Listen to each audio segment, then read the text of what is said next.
নমস্কাৰ প্ৰিয় দৰ্শক, মোৰ আধ্যাত্মিক চিন্তা চেনেললৈ আপোনালোকক স্বাগতম জনাইছোঁ। আজি পুনৰ এটা ভিডিঅ' লৈ মই আপোনালোকৰ ওচৰলৈ আহিছোঁ। আপোনালোকে ভিডিঅ'টো সম্পূৰ্ণকৈ চাই লাইক এটা কৰি মোক উৎসাহিত কৰিব বুলি আশা ৰাখিছোঁ।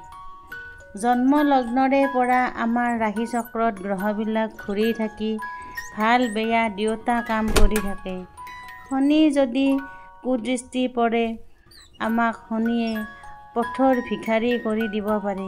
সেয়েহে দৰ্শকসকল, শনিদেৱক আমি সদায় সন্তুষ্ট কৰি ৰাখিব লাগে। শনি যদি সুপ্ৰসন্ন হৈ থাকে, আপুনি ধন টকা পইচা, ঘৰ গাড়ী মাটি চাৰিওফালে উন্নতি কৰিব পাৰিব। শনি হৈছে ন্যায়ৰ দেৱতা। ভাল কৰ্ম কৰি থাকিব, আপুনি নিশ্চয় ভাল ফল পাবই। এতিয়া আমি শনিবাৰৰ দিনটো কি কাম কৰিলে চাকৰি টকা পইচা ঘৰ মাটি সকলো পাম, সেই কথাটো জানো আহক। প্ৰিয় দৰ্শক, আপুনি যদি মন কৰে এবছৰ বা দুবছৰ বা যিমান দিনলৈ পাৰে এই কামটো কৰিব। শনিবাৰৰ দিনটোত আপুনি পাৰিলে উপবাসে থাকক বা নোৱাৰিলে ভেজ খাব, পাৰিলে উপবাসে থকাটো ভাল। চাকৰি কৰা মানুহ হ'লে দিনত অসুবিধা হ'ব পাৰে, সেয়েহে পুৱা গধূলি বুলি কোনো কথা নাই, আপোনাৰ সুবিধা অনুসৰি কৰিব পাৰিব।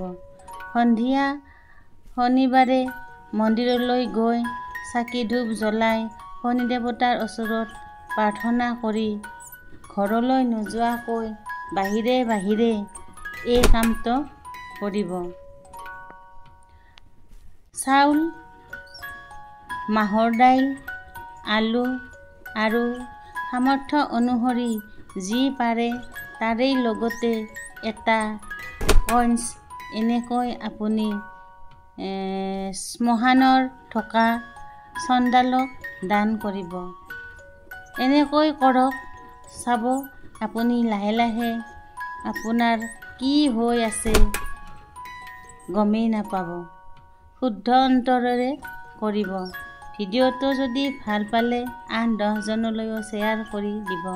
আজিলৈ ইমানেই, ধন্যবাদ।